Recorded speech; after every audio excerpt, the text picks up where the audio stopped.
Saat ini kita akan membahas tentang pertemuan 10, yaitu judulnya pengukuran kinerja di pemerintah. Yuk, kita bahas lebih lanjut lagi. Jadi, pengukuran kinerja organisasi sektor publik itu adalah suatu sistem, teman-teman, yang dirancang untuk membantu para manajer untuk mencapai pencapaian strategi terhadap standar kinerja yang ditetapkan. Nah, selanjutnya tentang tujuan dilakukannya pengukuran kinerja pada organisasi publik. Yang pertama adalah mengetahui nih tingkat ketercapaian suatu organisasi, lalu menyediakan sarana pembelajaran, memperbaiki kinerja, memberikan pertimbangan yang sistematis, memotivasi pegawai hingga menciptakan nih akuntabilitas publik itu sendiri. Lalu, apa sih manfaat disusunnya pengukuran kinerja ini, teman-teman? Nah, ada 3 nih. Yang pertama itu adalah memberikan pemahaman mengenai ukuran yang digunakan untuk menilai kinerja tersebut. Lalu yang kedua adalah memberikan arahan nih, mau kemana sih target kinerja yang ditetapkan. Yang ketiga untuk memonitoring dan evaluasi bagaimana pencapaian kinerja tersebut dan membandingkannya dengan tindakan korektif untuk memperbaiki ke depannya, gitu. Nah, selain ketiga manfaat tadi, masih ada 5 manfaat lainnya ya teman-teman. Yang keempat yaitu sebagai dasar untuk memberikan penghargaan maupun hukuman. Yang kelima sebagai alat komunikasi nih untuk para pimpinan dan juga kepada bawahan. Yang keenam adalah membantu mengidentifikasi nih, apakah kepuasan pelanggan itu sudah tercapai atau belum. Yang ketujuh, membantu memahami proses kegiatan instansi pemerintahan. Dan yang terakhir, memastikan bahwa pengambilan keputusan sudah dilakukan secara objektif. Lalu menurut Mardiasmo, itu ada 3 pengukuran kinerja terhadap sektor publik. Yang pertama adalah pengukuran kinerja tersebut dimaksudkan untuk membantu memperbaiki kinerja pemerintah. Yang kedua untuk membantu juga dalam pengalokasian sumber daya dan membuat keputusan. Dan yang ketiga untuk mewujudkan pertanggungjawaban dan memperbaiki komunikasi kelembagaan tersebut. Nah, selanjutnya mengenai desain pengukuran kinerja dan desain sistem pengendalian manajemen. Nah, dalam organisasi sektor publik itu, keberhasilan organisasi itu dinilai dari kemampuan organisasi tersebut untuk menyediakan pelayanan publik dengan biaya yang cukup rendah dan berkualitas tinggi. Dan mengukurnya itu tidak hanya seperti mengukur keberhasilan pada organisasi bisnis pada biasanya, tapi ada poin-poin tertentu yang perlu diperhatikan. Lalu selanjutnya tentang sudrajat, ini teman-teman tahun 2007 menyebutkan faktor-faktor yang harus menjadi pertimbangan nih di dalam menyusun pengendalian manajemen. Ada banyak, ada 4. Yang pertama, desain sistem pengendalian, ada paradigmanya juga, ada sistemnya terdiri dari 2 proses, yaitu struktur dan proses itu sendiri, lalu ada juga keahlian manajerial atau managerial skill. Selanjutnya ada konsep value for money pada pengukuran kinerja. Nah, apa sih konsep ini? Yaitu konsep yang mengukur ekonomi, efektivitas, efisiensi kinerja program, kegiatan, dan juga organisasi itu. Nah, konsep ini penting nih. Kenapa? Karena ini merupakan inti dari pengukuran kinerja sektor publik tersebut. Nah, pengukuran kinerja ini dapat membuat keseimbangan antara pengukuran hasil dengan pengukuran proses. Nah, apa aja sih yang diukur? Sebenarnya ada 3 nih. Yang pertama, pengukuran ekonomi, pengukuran efisiensi, dan pengukuran efektivitas. Nah, menurut Mahmudi, dia menyebutkan nih, ada beberapa indikator yang akan dikembangkan dan baiknya memiliki karakteristik berikut. Yang pertama, dia harus sederhana nih. Sederhana dan mudah dipahami. Yang kedua, dapat diukur. Yang ketiga, dapat dikuantifikasikan. Lalu dapat dikaitkan dengan standar atau target kinerja. Terus berfokus pada pelayanan pelanggan, kualitas, dan efisiensi. Dan terakhir, dikaji secara teratur. Dalam organisasi suatu pemerintahan, nah indikator ini tuh menjadi peran penting. Menurut Mardiasmo itu ada banyak nih teman-teman. Yang pertama itu untuk membantu memperjelas apa sih tujuan organisasi itu. Yang kedua untuk mengevaluasi target yang dihasilkan. Yang ketiga sebagai masukan nih untuk menentukan insentif manajerial. Lalu ada memungkinkan nih para pemakai jasa pelayanan pemerintah itu untuk melakukan pilihan. Mana pilihan yang cukup baik dan mana yang tidak. Lalu untuk menunjukkan standar kerja, terus efektivitas, membantu menentukan aktivitas yang memiliki efektivitas yang paling baik dan sesuai dengan target sasarannya. Dan yang terakhir, untuk menunjukkan wilayah, bagian, dan proses yang potensial demi penghematan biaya. Nah, ada komponen yang digunakan dalam menentukan indikator kinerja menurut Mahmudi. Yang pertama ada biaya pelayanan, ada tingkat penggunaan, ada juga kualitas dan standar pelayanan, dan juga cakupan pelayanan dan ada kepuasan pelanggan. Selanjutnya ada beberapa indikator yang menjadi tolak ukur dalam materi berikut. Yang pertama tentang indikator input, lalu ada indikator output dan indikator outcome. Selanjutnya tentang konsep best value terhadap pengukuran suatu kinerja. Nah, ada karakteristik utamanya, yaitu adalah definisi penetapan serangkaian indikator kinerja untuk mengukur kinerja unit kerja pemberi layanan yang merupakan unit kerja best value. Ini ditetapkan untuk menilai bagaimana kinerja kesehatan organisasi secara menyeluruh. Nah, bagaimana sih perencanaan kinerja tersebut? Nah, itu tuh ada 4 tahap nih teman-teman. Yang pertama tentang bagaimana sih menentukan suatu visi, misi, dan goal dari suatu strategi. Lalu ada juga penerjemahan visi misinya nih. Tujuannya di dalam suatu sasaran strategis, inisiatifnya, indikatornya, target, penyusunan program, hingga penyusunan suatu anggaran. Sementara itu ada pengukuran kinerja VFM atau Value for Money yang dibangun atas 3 komponen utama. Yang pertama tentang komponen visi, misi, sasaran, dan target. Yang kedua tentang komponen input, proses, output, dan outcome. Dan yang terakhir adalah komponen pengukuran ekonomi, efisiensi, dan efektivitas. Selanjutnya saya akan mempresentasikan pertemuan 11 dengan materi penetapan harga barang dan jasa publik di Indonesia. Yang pertama ada manajemen pelayanan swasta dan manajemen pelayanan publik. Dalam keputusan Menteri Negara Pendayagunaan Aparatur Negara nomor 63 garis miring KEPM titik PAN garis miring 7 garis miring 2003 memberikan pandangan yaitu pelayanan publik adalah segala kegiatan pelayanan yang dilaksanakan oleh penyelenggara pelayanan publik sebagai upaya pemenuhan kebutuhan penerima pelayanan maupun pelaksanaan ketentuan peraturan perundang-undangan.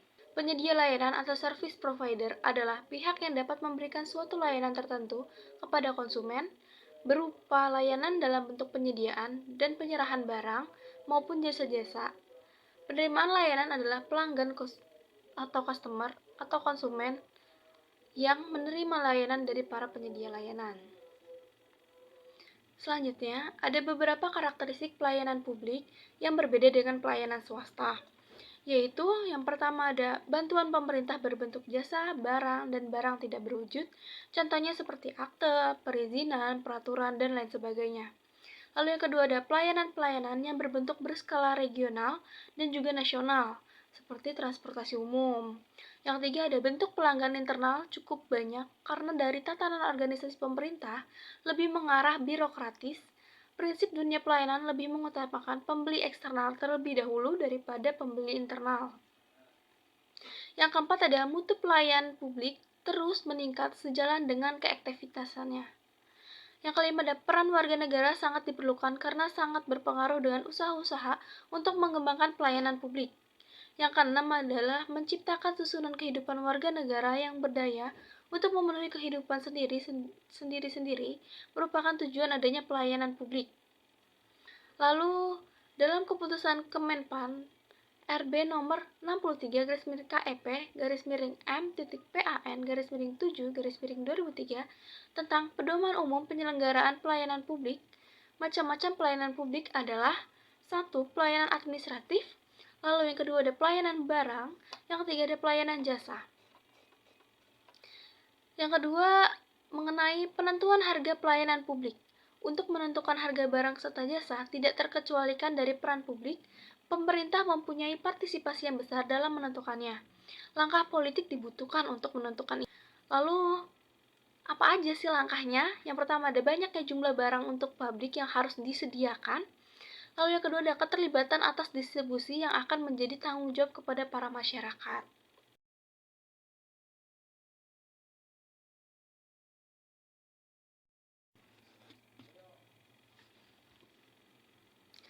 Selanjutnya, ada beberapa karakteristik pelayanan publik yang berbeda dengan pelayanan swasta, yaitu yang pertama ada bantuan pemerintah berbentuk jasa, barang, dan barang tidak berwujud, contohnya seperti akte, perizinan, peraturan, dan lain sebagainya.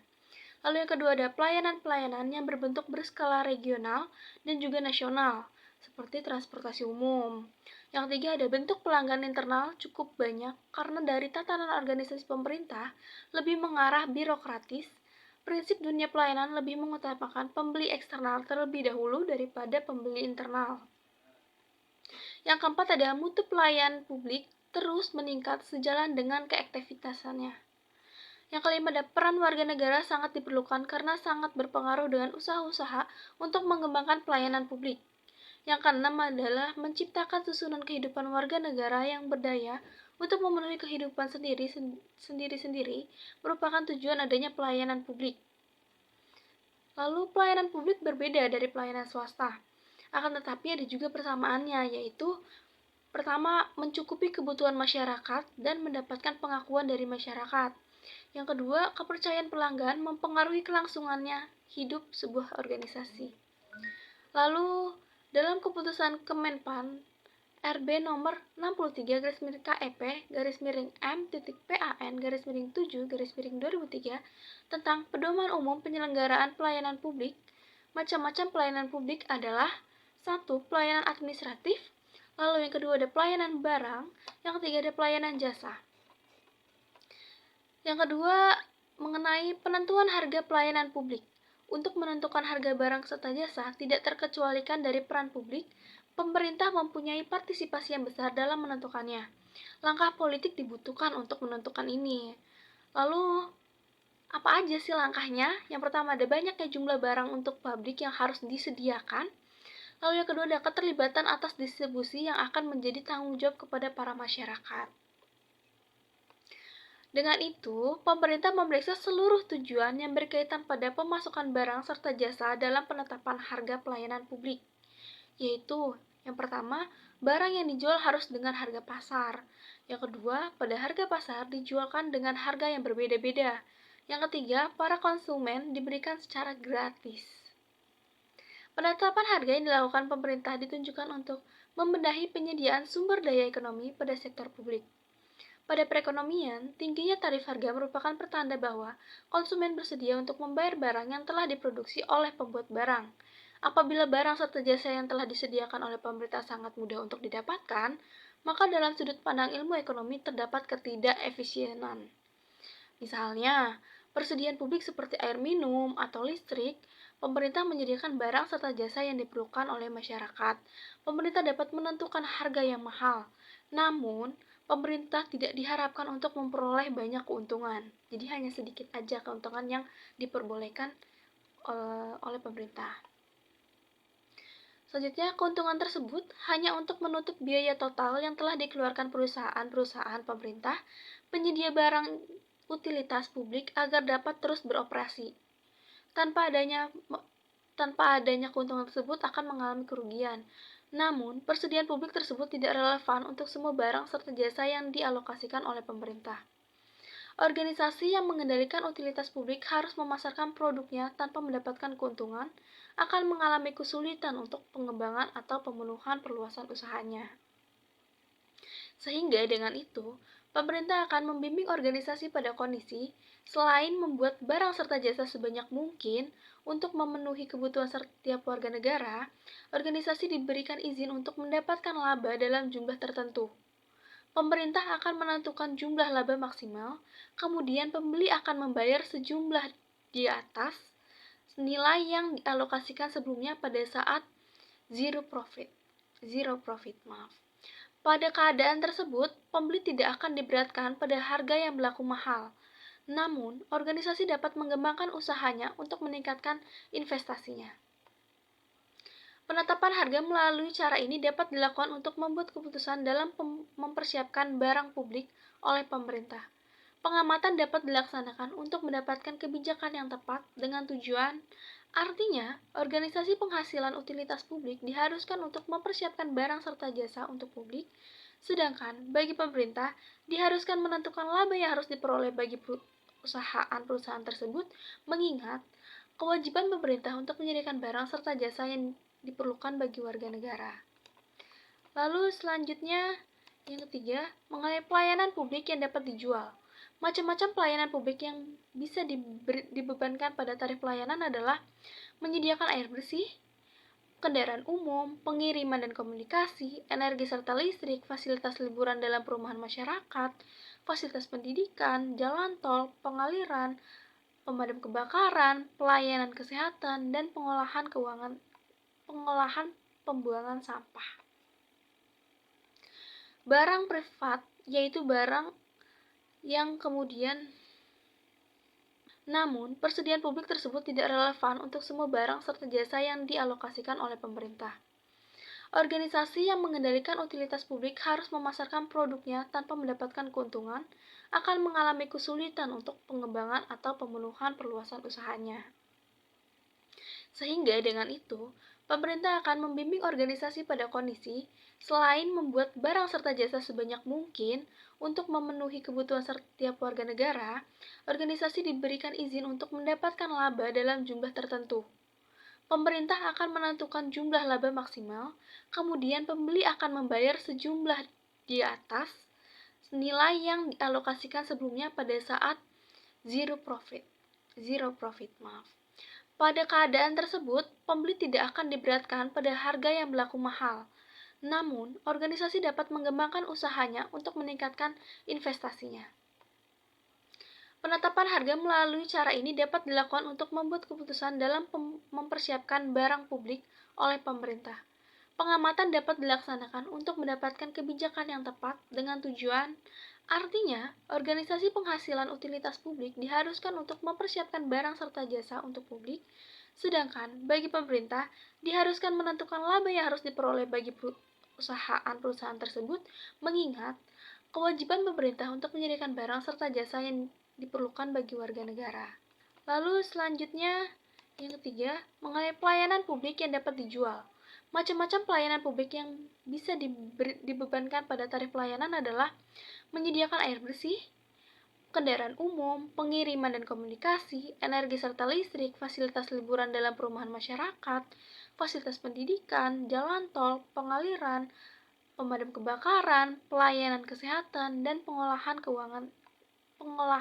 pembuangan sampah.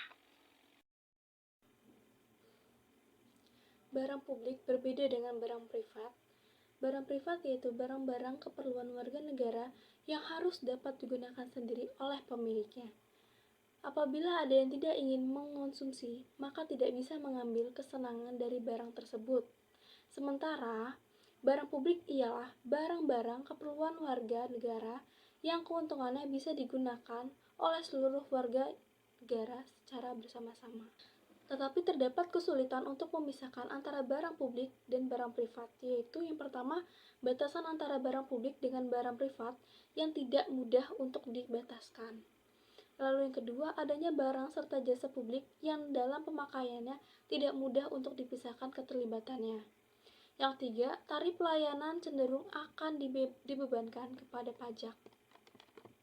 Keempat, dasar pembebanan tarif pelayanan pada sektor swasta. Terdapat dua faktor yang harus dipikirkan untuk menentukan harga produk serta jasa, yaitu yang pertama ada faktor internal perusahaan, yang kedua ada faktor eksternal perusahaan.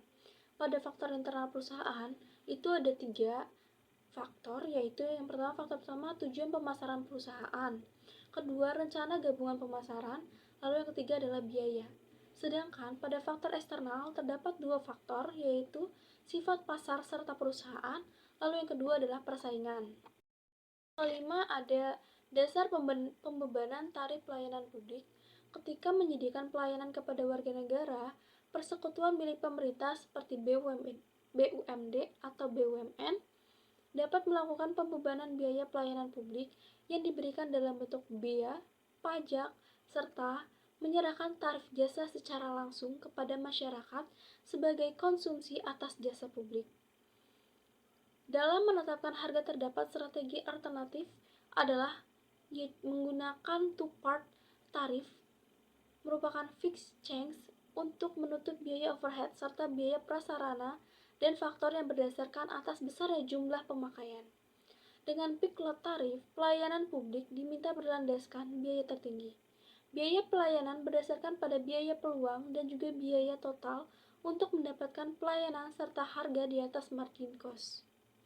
Setelah memberikan Pembahasan secara teoritisnya adalah dari sistem pengukuran kinerja terlebih dahulu. Tujuannya akan dilakukan hal tersebut adalah untuk mengimplementasikan strategi yang berfokus pada tujuan dan sasaran program unit kerja, yang artinya adalah program yang sudah direncanakan, strategi yang sudah direncanakan harus berfokus pada tujuan yang akan dicapai. Seorang manajer juga harus membeli ukuran yang paling sesuai dengan kebutuhan sektor publik masing-masing. Sejauh apa yang dibutuhkan. Jadi hal tersebut menjadi faktor keberhasilan secara kritis untuk masa kini dan masa depan. Sistem pekerja adalah mekanisme untuk meningkatkan kemungkinan organisasi akan implementasi strategi untuk membaik dan sesuai. Secara umum juga, sistem penggunaan kerja memiliki tujuan. Ada 4 yang disederhanakan. Yang pertama, menggunakan rencana dengan baik. Sudah tersusun dari rencana anggaran, sudah tersusun dari sasaran program yang ada, dilakukan dengan baik pula. Untuk menyampaikan pengukuran kinerja serta finansial dari berbagai unit porsi anggaran dengan kebutuhan yang tidak ada yang teristimewakan. Yang ketiga, membantu untuk mengetahui pentingnya manajer. Mungkin adanya manajer dari level yang menengah sampai level bawah untuk mencapai sasaran yang ini tentukan. Sebagai alat juga untuk mencapai kepuasan setiap individu secara kolektif yang rasional supaya ada pemanfaatan sumber daya yang bijak. Saat pengukuran kinerja dilakukan pada sektor publik, dapat membantu manajer publik untuk menilai pencapaian strategi melalui alat ukur finansial bahkan non-finansial, serta dijadikan sebagai alat pengendalian organisasi tentunya. Karena pengukuran kinerja diperkuat dengan menetapkan reward dan punishment. Selanjutnya, reward dan punishment itu apa aja sih? Nah, menurut Anthony dan Gon Vindrajan, reward itu adalah positif insentif. Berarti adanya outcome atau kinerja yang meningkat dari kepuasan individu. Sebagaimana seorang individu setelah melakukan sebuah kinerja yang baik akan dapat juga hadiah bahkan reward akan kinerja tersebut. Bahkan sebaliknya, punishment apa sih? Punishment itu negatif insentif, yaitu perilaku dapat menurunkan kepuasan individu secara kinerja yang sudah dilakukan tidak sesuai dengan program ataupun sasaran yang ditentukan. Dengan waktu tertentu, dia tidak bisa memenuhi kriteria sasaran tersebut. Dia akan mendapatkan sebuah punishment ataupun sebuah hasil kerja yang negatif tentunya. Bahkan dari reward dan punishment ada beberapa teori yang muncul. Pertama, adanya teori pengharapan. Menurut Gunono, ada 3 faktor dan motivasi dari teori pengharapan. Yang pertama, harapan mengenai hubungan antara usaha, adanya ataupun effort, dengan kinerja atau performance. Jika adanya suatu usaha yang meningkat, effort yang baik akan menghasilkan juga kinerja yang baik juga. Nah, yang kedua, ada persepsi, yaitu hubungan antara kinerja hasil, di mana kinerja yang tuntas akan menghasilkan juga reward yang baik, hadiah yang baik, dan hasil yang baik. Yang ketiga, ada nilai dan daya tarik, di mana adanya outcome akan menghasilkan reward juga yang baik juga. Berikut adanya model pengharapan, di mana adanya perilaku akan menghasilkan juga bukti kerja secara baik, akan menghasilkan pemberian atau reward yang baik juga. Dan selanjutnya ada teori penguatan.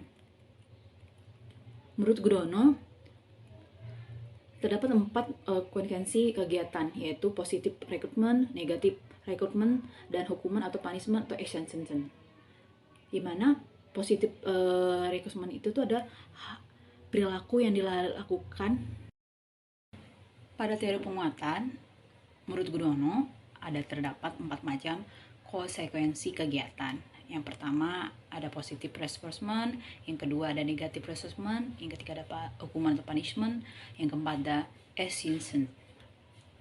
Apa sih arti dari positive reinforcement? Yaitu sebuah tindakan yang dilakukan dengan dan diharapkan menimbulkan konsekuensi yang menyenangkan. Misalnya, pada sudah kenaikan gaji, seorang karyawan seharusnya memiliki juga performance yang baik.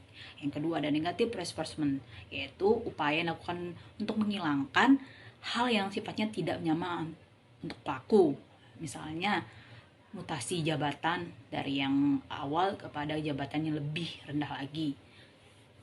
Yang ketiga ada hukuman atau punishment, yaitu sebuah hal yang dilakukan untuk mengurangi perilaku tertentu yang dilakukan dengan cara diberikan konsekuensi atau hukuman kepada pelaku, misalnya surat peringatan kerja.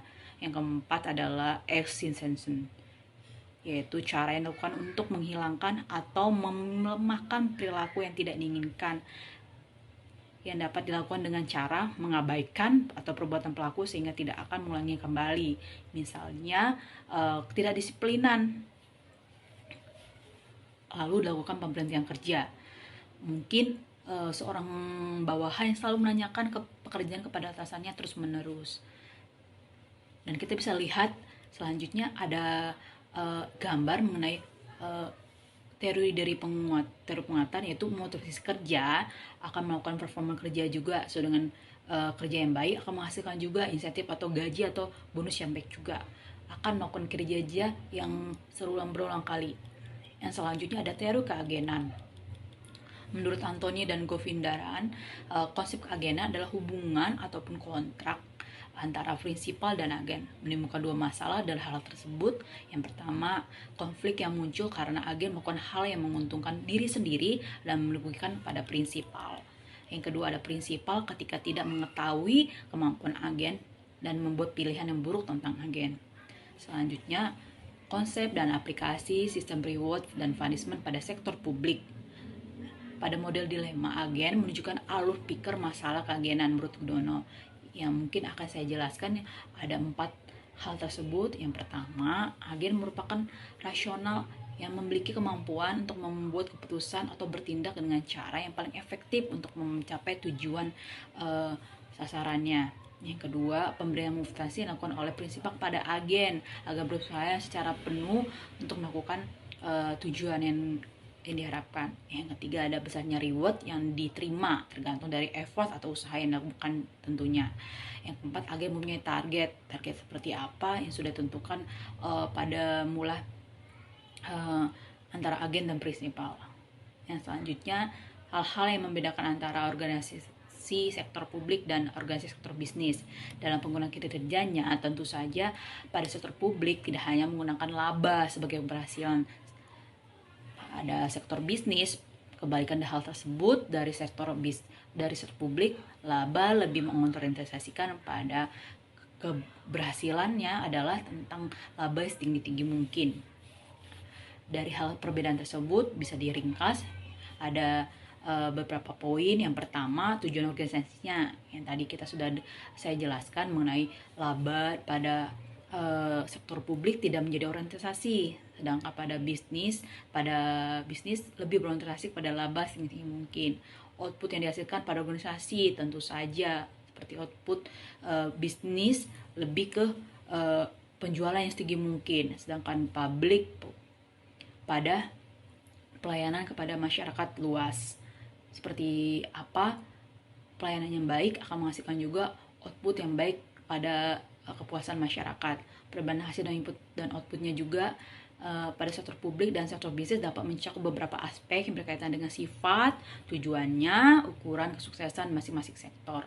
Yang selanjutnya ada operasi berdasarkan operasi pasar. Tentunya kalau operasi sektor publik kepada masyarakat luas, pada publik kepada masyarakat, sedangkan pada sektor bisnis pada orientasi kepada marketing atau pemasaran di persaingan pasar. Yang keempat, kepuasan pelanggan pada sektor bisnis pada pembeli untuk menghasilkan laba untuk usaha penjualan yang baik juga. Pada kepuasan sektor publik, pelayanan kepada masyarakat, jenis agensi atau badan pemerintahannya. Yang selanjutnya, perbedaan reward dan punishment antara organisasi publik dan bisnis. Seperti menurut Dixon, ada 3 konsep yang dimaksud, yaitu yang pertama, modal hazard, yaitu kegiatan dilakukan agen untuk mempengaruhi pemberian imbalan milik prinsipal yang hasilnya tergantung pada usaha serta beberapa variabel secara acak lainnya, maka perbuatan tersebut tidak dapat diobservasi kepada prinsipal. Yang kedua ada adverse selection, yaitu ketika agen mengetahui informasi yang privat pada saat kontrak pada prinsipal tersebut akan memberikan reward atau menarik pada agen tersebut. Yang ketiga adalah a costly account verification scheme, yaitu hasil audit atau pemeriksaan dijadikan prinsipal untuk mengonfirmasi outcome dari agen.